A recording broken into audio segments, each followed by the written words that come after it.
Hello, this is Ryan with Team Dodge This, and my group includes Annie, myself, Cody, and Ricardo, and we're going to discuss our machine evaluation.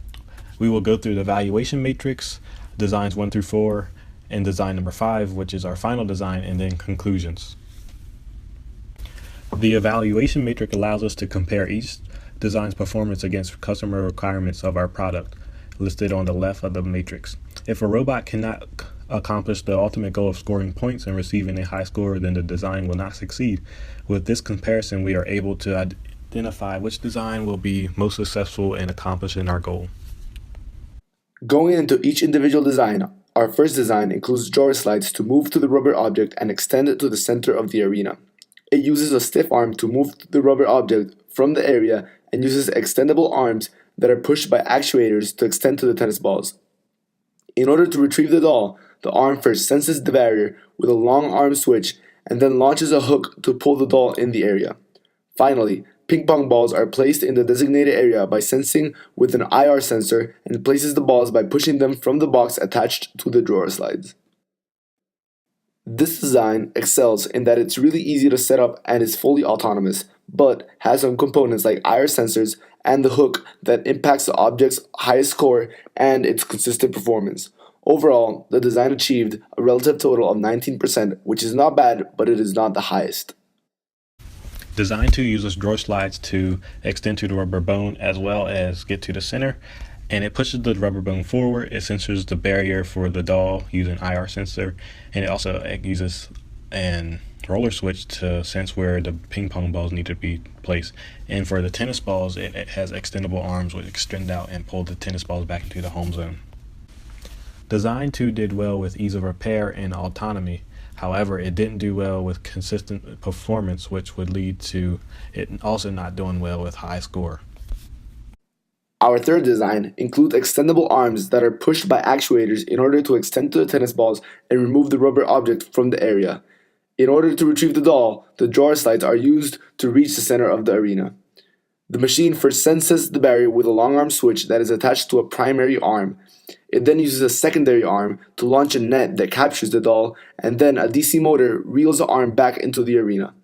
Finally, ping pong balls are placed in the designated area by sensing with an IR sensor and places the balls by reaching inside the area and dropping them from a box attached to the drawer slides.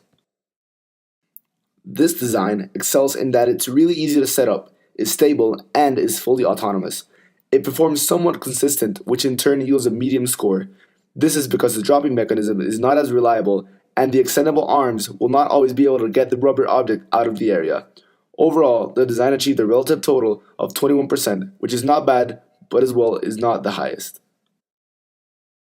Our fourth design includes extendable arms that are pushed by actuators in order to extend to the tennis ball.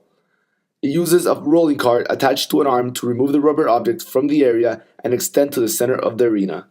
In order to retrieve the doll, an arm with an IR sensor is attached to the cart and deploys a hook that pulls the doll in the area. Finally, ping pong balls are placed in the designated area by sensing with a long arm switch and places the balls by launching them through a tube into the designated area. Just by looking at the evaluation matrix, you can tell that this is not the best design. Although it should always extend to the tennis balls perfectly, the rubber object removing and ping pong launching mechanism have a lot of variables that will not make it as reliable as the other designs. Overall, the design achieved a relative total of 18%, the lowest score. Our fifth design is the design we're using for the final competition. It includes extendable arms that are pushed by actuators in order to extend to the tennis balls. It uses drawer slides to extend to the center of the arena and deposit ping pong balls by sensing the barrier with a roller switch and then rolling the balls inside. In order to retrieve the doll, the machine first senses the barrier with an IR sensor that is attached to a primary arm.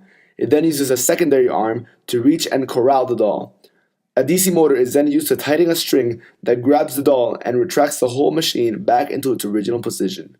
On its way back, a flexible arm brings the rubber object with it out of the arena. Finally, this design is extremely easy to set up and is the one that has the most consistent performing mechanisms. This is why we received a score of 4 for high score. The mechanism also should withstand many trials, awarding a score of 4 for stable and durable.